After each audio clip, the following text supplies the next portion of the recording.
Asia mo. Oh, hindi na ka na. Oh, ito. Ano pangalan mo? Gilbert. Gilbert. Alonso from Pisa, Italy. Oh, ayan. Okay. So, nandito kami ngayon sa Barcelona. Nakita-kita ko yung mga Pilipino dito. Yo, magsalita ka. Hi, hello. We're going to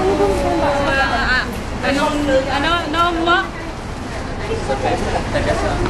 Ha? Taga sa... Sila na Italy? Italy. Italy. Okay. Toscana. Oh, at ito naman si... Kami naman. Yan. Galing sa Italia. From Sweden. Sweden. Okay. Ano pangalan mo? Maricel from Maricel. Cavite.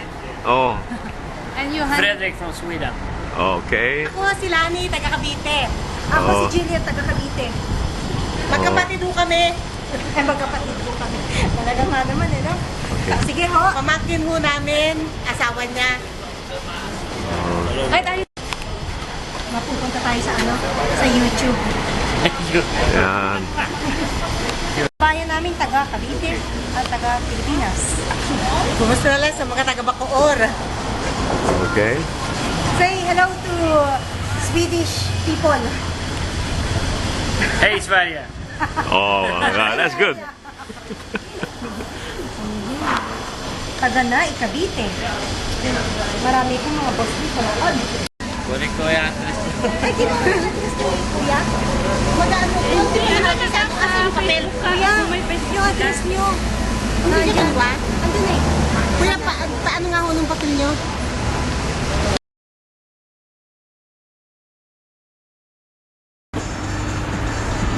So, ito kayong si Edna at saka si...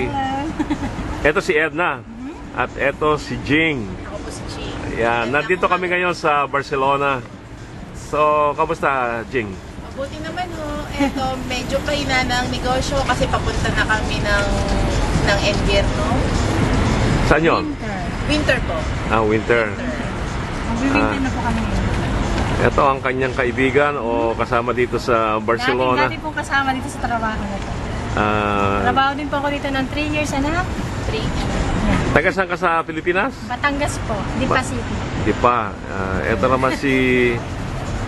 Ako po yung taga Bulacan. Saan? Sa Norsagaray ho. No, sa Garay. Okay. So, gusto niyo ba magkwento tungkol sa mga paghahanap buhay niyo dito sa Barcelona? Ayos naman ho, pero syempre underemployed tayo, hindi natin magagamit yung karir natin dito. Pero ang importante kasi mas kumita tayo ng malaki para maisuporta natin sa pamilya natin na nasa Pilipinas. Oo. Kahit na magsakripisyo tayo, malayo tayo sa kanila. Yun. Okay. Jing, sabi mo kanina, meron kang gustong karir na ipupursue na kagaya ng trabaho mo sa Pilipinas. Ano ba yon? Bali graduate po ako ng accountancy at yun yung naging trabaho ko sa atin sa Pilipinas, sa WGNH at sa ABS-CBN. Ngayon, gusto kong gamitin dito pero ang number 1 na barrier kasi is yung language nila. So, kailangan ko pang matuto perfectly ng Spanish language para makapagtrabaho dito sa mga opisina. But hopefully, nag-apply naman ho ako sa mga offices dito, natatawagan naman ho ako, but doon nga ho bumabagsak sa language. When it comes to language, but I'm trying to study their language perfectly and hopefully magkakaroon ako ng time. Bakit hindi mo sila turuan ng Tagalog? Yun nga, ayaw nila magsalita ako ng Tagalog eh. Galit sila sa amin pag nagsasalita kami ng Tagalog. Okay. So, Edna, kumusta naman ang takbo ng buhay dito? Yung pamilya mo ba nandito na rin? Opo, nandito na po yung asawa ko, may isa na akong anak dito. Magaling naman, nagkatrabaho na rin yung anak ko. Age 19, nagkatrabaho na siya sa isang salon. Nakikatulungan. Pero may dalawa pa rin akong anak sa Pilipinas. Dalawang lalaki. Nandun sa Lipa. Sa Lipa. Nag-aaral po sila. Isang graduating na ng kolehiyo this coming March. And the other one is second year college. Matagal ka na ba dito? Almost mag-8 years na po. Okay. Thank you. Salamat din po. Yun nga ho, yung kunyari sa atin, tambayan sa gabi, kwentuhan. Dito meron ding mga ganon, inuman, kwentuhan sila.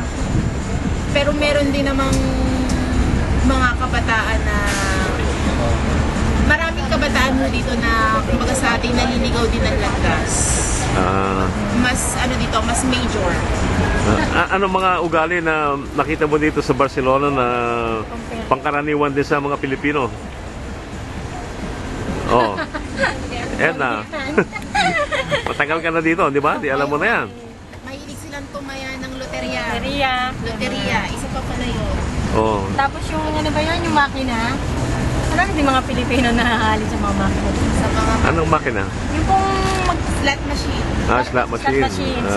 Okay. Gumulo kayo ng magulo. Bukod sa mga nagtatambay sa mga sulok-sulok, kanto-kanto, kanya nagkukwentuhan lang, di ba? Yeah, kwentuhan lang. Kwentuhan Pag, lang mo. pag yung mga holidays, yan, ipon-ipon. Yun, family gathering, Family, uso yun. din sa kanila, tuwing Sobra. weekends. Ganun din po mga Espanyol, pag yung Friday night, mas kung sila lumabas kasama mga pamilya nila. Ganun. Saturday, Para Sunday. tayo naman, pag kami naman, pag Sabado, Linggo, pag walang pasok, yan, nandiyan na laging may handaan, may kantahan. Bisayawan. Ay, wala naman. Medyo okay, pinaka-kuwan. Sila na may mahilig sa sayawan, hindi Yeah, sa sa kantahan. Sa diskoteka sila.